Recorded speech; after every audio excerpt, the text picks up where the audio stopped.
I remember sitting in a room full of people, listening to the hum of our voices, our legs crossed, our bodies swaying. I remember opening my eyes and realizing that this feeling was what I've always been looking for. The unexplainable feeling of euphoria that only came from a setting like this. A year later, I found myself on an airplane in search of that same happiness. I joined a group of 30 students and we traveled to Bodh Gaya, the source of the Buddha's enlightenment. We all delved into Buddhism. We ate, breathed, and slept Buddhism. Some of us even went as far as going through ordination to temporarily become monks and nuns. After being engaged in a different way of life for a few months, I became intrigued with how happy the culturally Buddhist people were. So, for my independent study, I traveled to another pilgrimage site called Sarnath and tried to discover how pilgrimage could affect people's lifelong happiness. Through my research, I began to draw comparisons between my experience traveling through India and theirs. When my independent study was over, I traveled back to Bodh Gaya with theories on happiness still buzzing in my mind. I wanted to know if my classmates' perspectives had changed as much as mine had, so I asked them, what is happiness?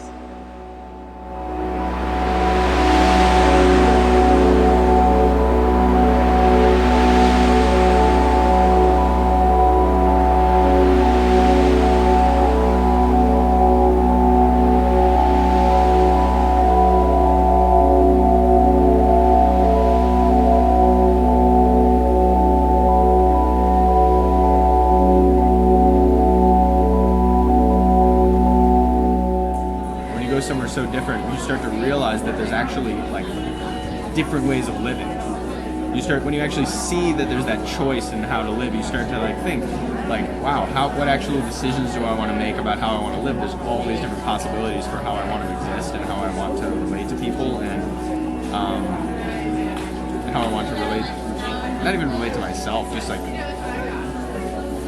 what kind of process do I want to make my life into?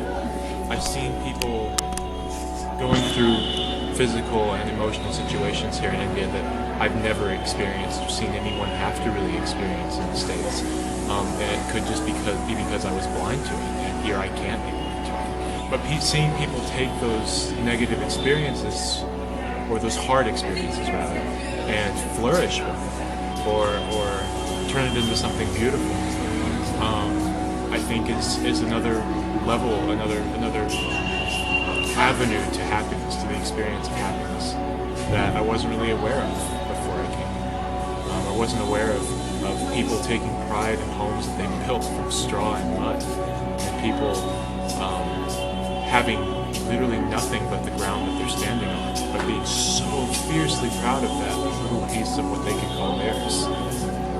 Going to anywhere foreign, you get a lot, it sort of cracks everything wide open, because normally you're sort of immersed in your own cultural echo chamber, and especially in America, we're so focused on America.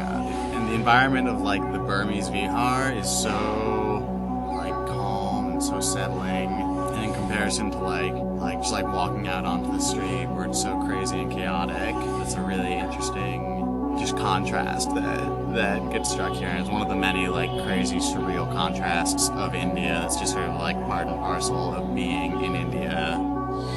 I was having a really interesting conversation the other day with Anna about it, and she started talking about just this idea of being alive. And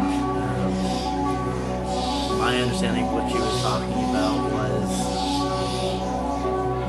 sort of recognizing the fact that we're alive and not seeing exactly how we fit in, but just seeing that there are these pieces that are all sort of going on together. That's sort of what I want to be experiencing more. And I think when I came here, I thought more about emotion and passion and wanting to experience those things fully and feel that intensity of life in that way.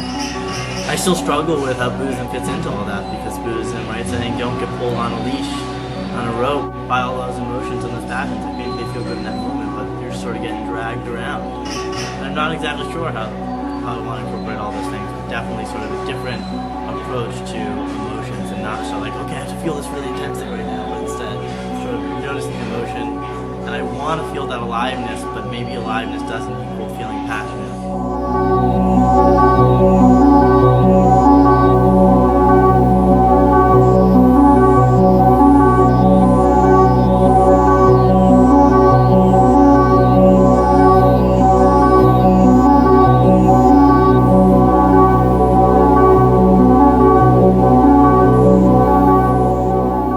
Because there was a time when like I felt like everything that I would normally do to like construct my identity I couldn't do, because like maybe normally I would like do a lot of art or like sew or like crafty type things, and like there just wasn't the time for that or the resources in some cases, and so there was some like, I guess, anxiety around that, or it was like difficult. What's funny is that I think there was a moment where I felt very, like I had felt very accumulated into the program for a while. I was really enjoying what everybody was, like all the people that I was meeting. And then I remember this one particular night where I wouldn't say I felt discouraged, but I felt incredibly just like, what am I doing, and why are we doing what we're doing, and why are there all these bald people who I just met, and like what even is this? It's still religion, and it's still like prescribed things that might not necessarily be interested in.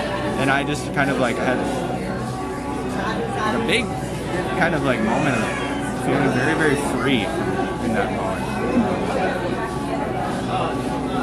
Just that night, I felt very, very much like I wasn't tied to anything at all. For me, I came to India ready to do a lot of meditation and learn about Buddhism in hopes that I would learn answers to things that I felt like were problems. And what I learned was that really both the questions or the problems and the answers are all kind of constructed, right? They're all within my own head. So I didn't really find any answers, but I got to the understanding that a lot of my problems aren't really the problems that I thought they were. I used to see myself as someone like, oh, okay, if I don't get this amount of alone time, then like it'll just be much harder for me, and like I won't be able to be as calm or as easygoing as I otherwise would be. And there's some truth to that, but I guess what I've learned is that it's much more flexible than I thought it was. It's much more of a practice. It's like I can actually practice. I guess the way I had been putting it to some friends in the past few months is sort of carving out some space within myself instead of carving out external space, because that was basically the only option a lot of the time. And yeah, so I think maybe the two insights in that is one, that I personally can be okay and actually flourish in a group, and there's something deeply rewarding about that. And then in a more general way, we are not nearly as fixed as we think we are. Like, yes, I'm introverted, but that doesn't mean that I need to spend 2 hours of alone time a day. I can practice spending time with other people and pushing my growth edges, and I think that's really where flourishing comes in, when I expand beyond what's comfortable.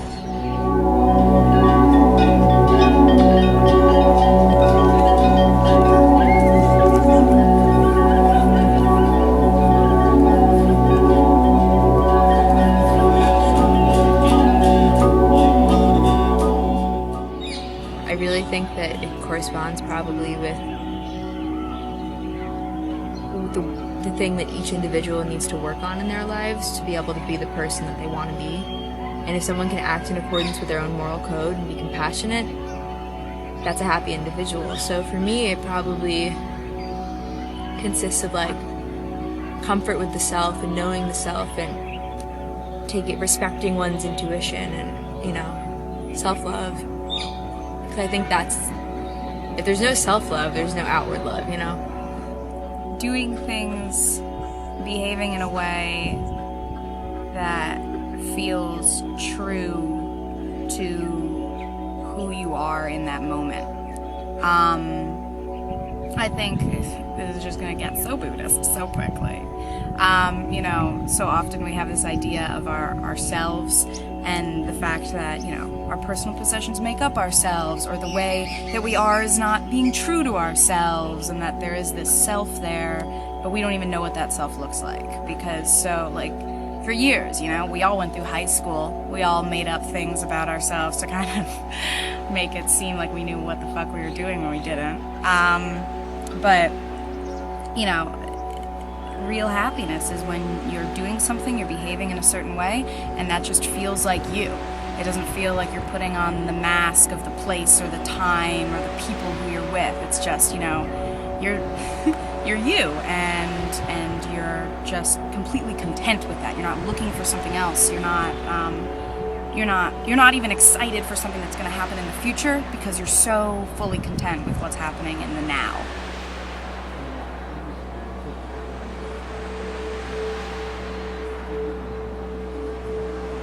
Also been really incredible to see the profound effects that like spirituality has in the lives of so many people, and to see the incredible ways in which, like, especially practicing Buddhism leads to like compassion for others, and leads to like a sense of well-being, and like leads to all of these things. And just being within that space for so long, I think, has been really transformative. I don't know, I think I said this yesterday in our group, but I think I've gotten to the point where like I can't stop like suspending disbelief, and like I don't want to. And I think that that's opened up like a lot of the world for me, and made it really. The first week, this is confessionals, but like the first week I wanted to leave really badly, and I actually even made the step to email my school telling them I want to go home. I was so overwhelmed, and I was telling myself all these reasons to justify why I should be overwhelmed and why I have a right to leave. I mean, at that time, I completely two-dimensionalized everyone in the program as just an American college kid group that is the exact same as, you know, my school. I was happier when I was close with the community of people that I was kind of learning meditation with, and working on ourselves together. Like, I think during Zen meditation, when we all went to the Japanese temple, we walked across town each day, and we sat in this beautiful temple all together and just tried to meditate and tried to kind of better ourselves. So I think that made me really happy as far as being in that community and feeling really supported and feeling like we were all moving together. Okay, but the times when I have had the opportunities to just like talk to someone that I don't necessarily talk to every day, and wind up talking to them for over an hour about really, really insightful things that also help me see insight into myself and the other person, I think that's some of the most connected that I possibly can feel. Because we've gone through these crazy things together, and we've watched each other change without knowing each other before well enough to notice the changes. So I think in that way the support system is totally invaluable. I think that in the most tacit way I've felt unbelievable senses of connection sometimes from my interactions with people, just on a very mundane level. It's that feeling of when someone really does see you, and it's like, it doesn't even matter what you're saying, because you just have this understanding between the two of you that nothing really has to be said. Because of that, I don't think that it's at all fair to say that happiness only stems from inside of oneself. It has to be like, you know, other people have to help water your garden too sometimes.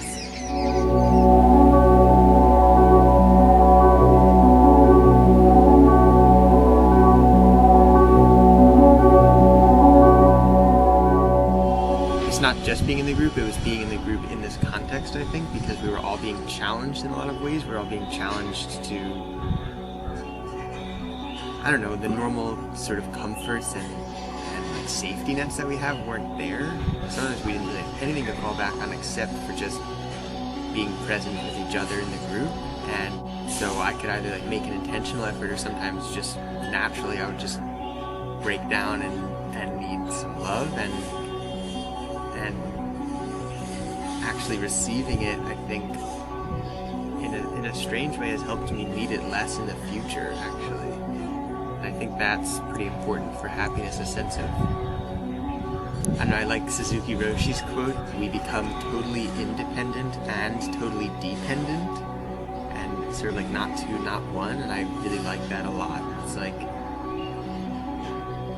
we don't need anything else, and we're not affected by we're not just like swept away by our external circumstances, but we're also not separate from the conditions that we live in. And so I sort of saw that happening here. It's like I was really affected by the world I was in, but I also learned to be more stable at the same time. I mean, one, like living in a community that's like, for the most part, people are like sober and celibate, and like there's no internet and like all of that, I think in some ways has actually like helped to like foster happiness. I was actually like talking to Laura about this, and she was saying, you know, just like when we're like in our rooms and like we'll end up like doing like a silly game, or like, you know, like just that silliness that kind of comes out of having an environment where like you don't have access to alcohol, or like you don't have access to media, and like how it kind of inherently fosters imagination, I guess, because it's like that sort of is like what humans do when you don't have those things.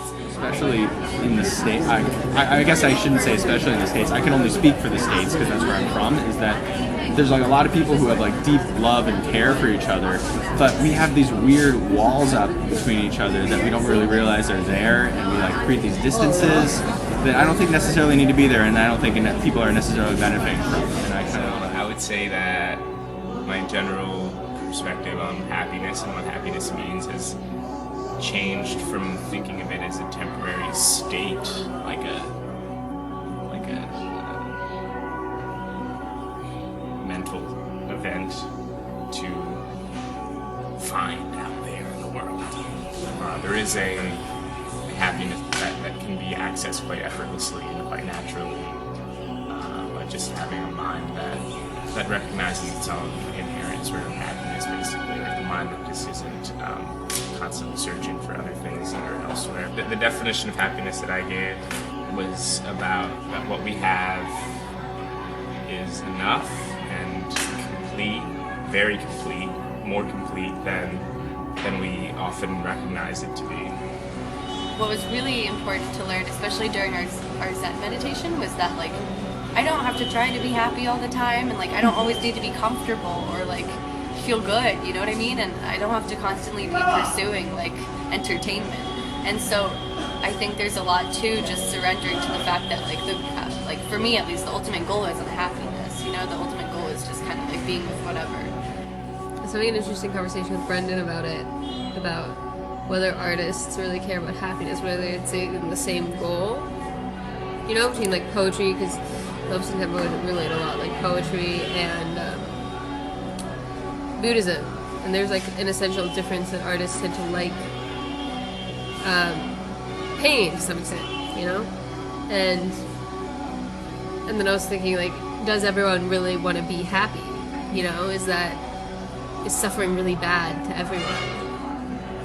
And are they essentially incompatible, or is there something larger? And that's where we were talking about that, like, it's not necessarily happiness, it's this idea of well-being.